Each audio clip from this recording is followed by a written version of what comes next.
হে বন্ধুরা, আবারও সবার জন্য একটা নতুন ব্লগ নিয়ে চলে এসেছি। আজকের ব্লগটা হচ্ছে মা রান্না করছে।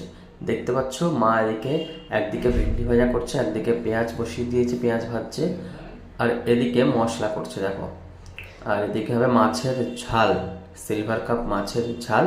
তার জন্য পেঁয়াজ লঙ্কা ফ্রাই করে নিচ্ছে, আর আমি একটু ক্যামেরাটা ঘুরিয়ে নিলাম, নিয়ে বুঝতেই পারছো দেখো। তারপরে দুই দিকে দুটো, একদিকে ভেন্ডি ভাজা, একদিকে মাছের ঝাল হচ্ছে। তারপর মা একটা মশলা করে রেখেছিল, সেটা ওই রেগুলার মশলা, আদা রসুন আর জল দিয়ে ওটাকে দিয়ে দিল। এদিকে ভেন্ডি ভাজা, মাছ আবার চলে যাচ্ছে মশলার মধ্যে।